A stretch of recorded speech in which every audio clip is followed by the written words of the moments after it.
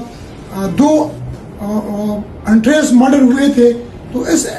ان interest murder میں ایک murder جو تھا وہ کافی زیادہ سنسنیخیز بھی تھا، ہمارے لیے چیلنج بھی تھا، کیونکہ وہ بابا جو ہے 70 سال کا بوڑھا بابا تھا، وہ 76 سال کا، تو وہ نماز پڑھ رہا تھا مسجد میں، صبح سویرے فجر کا نماز پڑھ رہا تھا، تو مسجد کے اندر بندہ جا کر ان کو ٹارگٹ کیا، ان کو شہید کیا گیا رمضان میں۔ تو وہ کیس جو چونکہ سوشل میڈیا پہ کافی زیادہ وائرل ہوا، ہمارے سینئر افسران نے اس کا کافی زیادہ سیریس ایکشن لے لیا، تو اس بھی الحمدللہ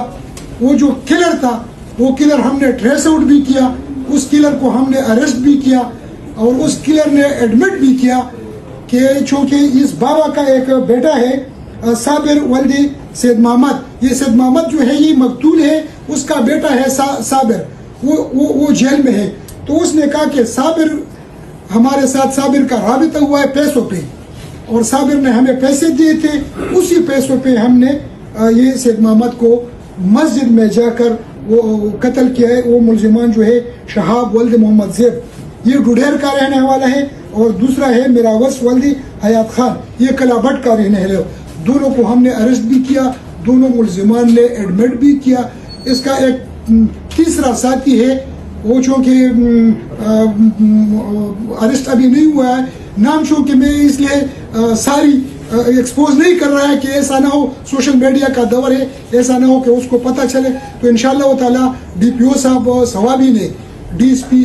ٹوپی، ایس ایچ او ٹوپی، ان کو ٹاسک حوالہ کیا ہے کہ 24 آور کے اندر ان کو ہر صورت میں اریسٹ کرنا ہے۔ تو یہ بابا والا جو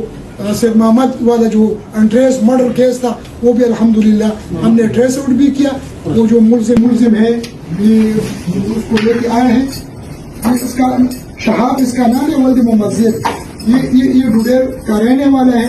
تو وہ سید محمد مقتول کا جو فجر کا نماز مسجد میں پڑھ رہا تھا، کافی زیادہ وائرل بھی ہوا تھا، اور آپ لوگوں کی ہم شکریہ بھی ادا کرتے ہیں کہ آپ لوگوں نے کافی زیادہ اس کو اچھالا۔ تو الحمدللہ ہم نے اس کو ٹریس بھی کیا، اریسٹ بھی کیا، اور انہوں نے ایڈمٹ بھی کیا، اور کہہ رہے کہ صابر یہ جو مقتول سید محمد کا بیٹا ہے جیل میں ہے، تو جیل سے انہوں نے رابطہ کیا،